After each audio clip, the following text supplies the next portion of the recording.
love now and Did you follow always. Estelle? I love her. Love is stronger than anything. You feel the love? And I love you more than anything. There's love. Love. From the New York Times, I'm Anna Martin. This is Modern Love. When Sonja Falck met a much older man named Colin, she didn't think too much about their age difference. They fell in love, started a family, and built a very happy life together. But when Colin was nearing 80, Sonja was in her mid-40s, and they couldn't be everything to each other in quite the same way. So Sonja and Colin decided to try a new kind of arrangement in order to save their partnership. Here's Sonja reading her essay, Our 34-Year Age Gap Was Showing.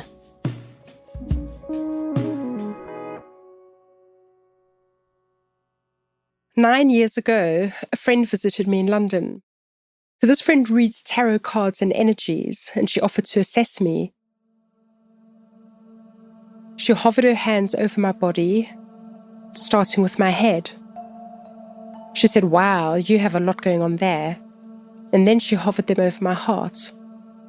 She said, "Here is a strong center of energy too, your love for your family and friends." After moving her hands lower, she said, "From the waist downward, I'm getting no sign of energy. Nothing." I was 45, I was doing well professionally and married with 2 children. But my husband Colin was 34 years older than me. Almost 2 decades before, when he was my landlord, I fell for him so utterly that I gave up the sunshine and wildlife of South Africa to settle with him in London. Now he was turning 80 and our age gap was showing.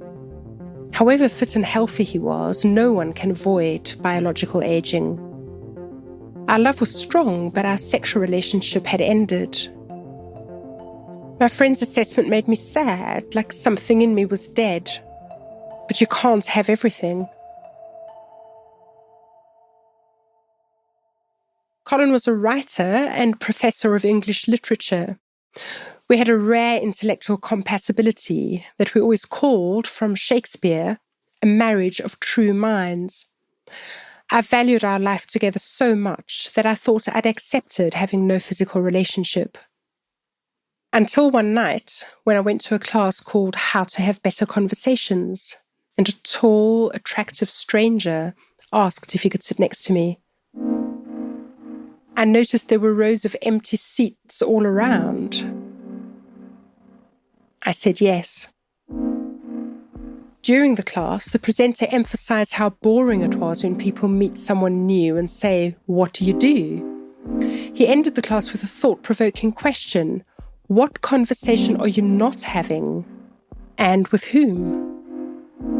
After the class, the attractive stranger, whose name was Richard, invited me for a drink. He said, "How about we try something from the class? Let's not ask or tell each other what we do for a living." I really liked that. It sounded like a fun experiment.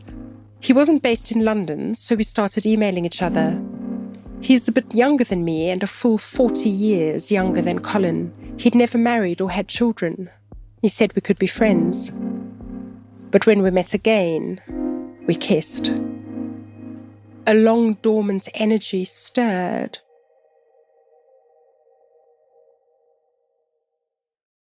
I realized I couldn't ignore this side of life anymore. I had to talk to Colin. This was the difficult, painful conversation I had not been having. In the wild, when a male primate or elephant or lion ages, a younger rival contests him for his place with the female. They fight, even to the death. Or the elder is ousted from the group and wanders off, alone. The difference with humans is that we can have conversations about these things. We can make unique decisions. Colin and I agreed what we wanted most was to continue sharing our lives and our daily co-parenting to keep our family intact. But we agreed that I could, discreetly, stop being sexually faithful to the sexless marriage. Richard and I became lovers and began a thrilling, midlife erotic reawakening. We'd meet up late at night in my office after everyone else in the building had gone and make love until dawn. Even though he saw my office, we still did not tell each other our careers. One day, Richard proposed to me. Hypothetically, if I were free to marry him, would I? My answer was, yes, I would. Eventually, we arranged for Richard to come to our house to meet Colin and the children as a friend. 2 weeks later, I asked Colin, now that Richard has met the family, could he stay in our guest room while he's in London? The next day, I was out in the garden with friends when we decided to order a late lunch pizza delivery. I went into the house to call Colin to join us.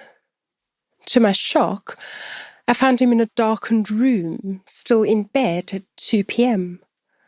I'd never seen him like this before, suffering. "This is all going so fast," he said. "I've only just met Richard, and now you're asking if he can stay as a guest in the house." I said, "We can stop this. I'll stop seeing him." He said, "No, I am the past. Richard is the future. Promise me that if you're thinking of leaving him, you will first discuss it with me." Colin was thinking ahead to a time when our family would be without him. It's like he was making a succession plan. I nodded through tears. We'll be right back.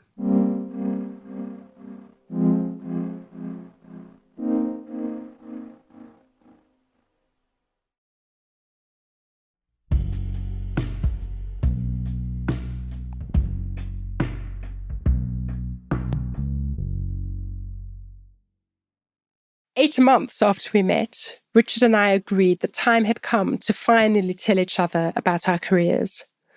"Rather than telling you what I do," he said, "I want to show you." He called it the grand reveal. Early one morning, he picked me up and drove to the countryside. He stopped the car by a field. "This is what I do," he said.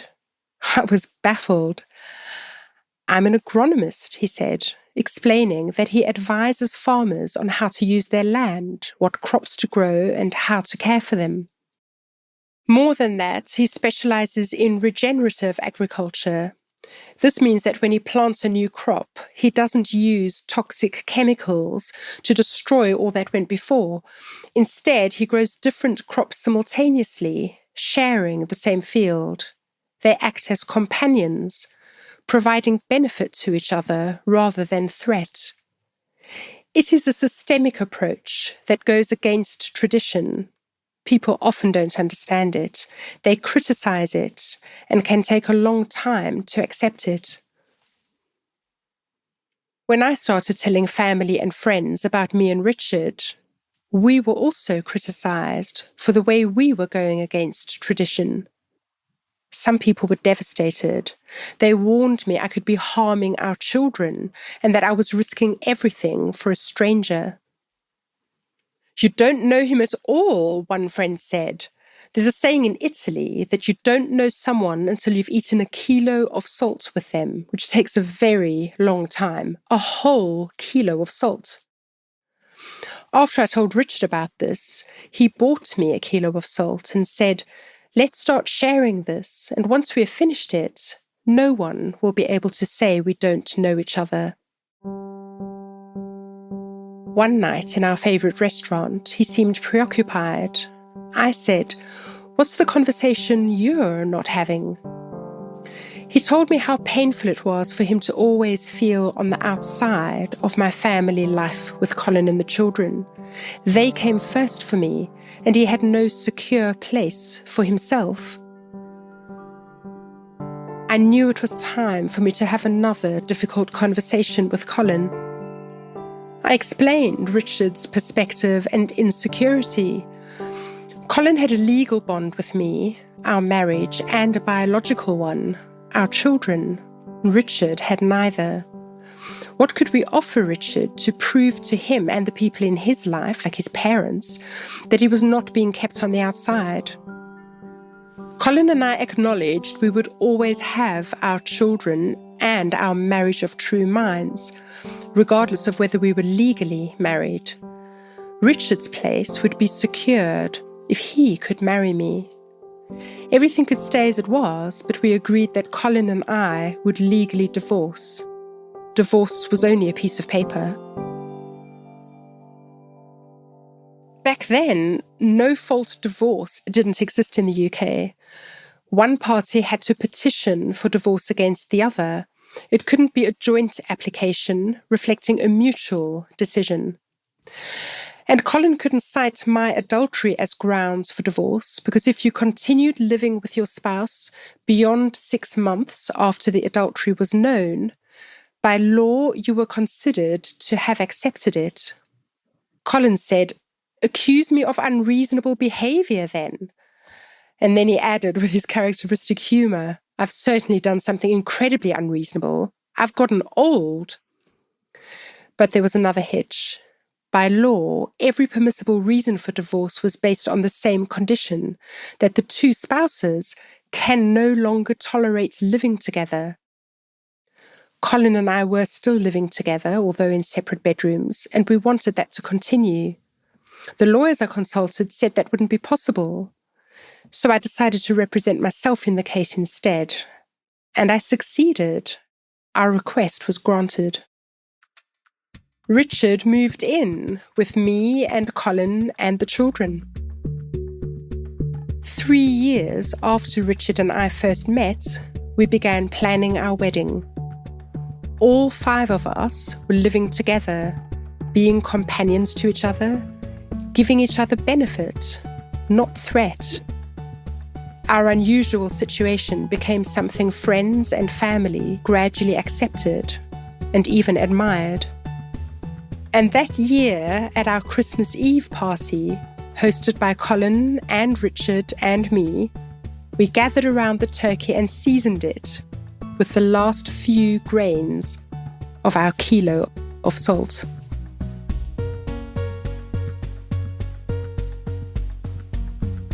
If you want to hear my interview with Sonja, you can find it in the Modern Love podcast feed. Modern Love is produced by Julia Botero, Christina Josa, and Riva Goldberg. It's edited by our executive producer, Jen Poyant, with help from Mark Bagan. This episode was mixed by Sophia Landman and Corey Schreppel, and our show was recorded by Maddie Masiello. The Modern Love theme music is by Dan Powell, original music by Dan Powell and Marian Lozano. Digital production by Mahima Jablani and Nell Gologli. The Modern Love column is edited by Daniel Jones. Mia Lee is the editor of Modern Love Projects. I'm Anna Martin. Thanks for listening.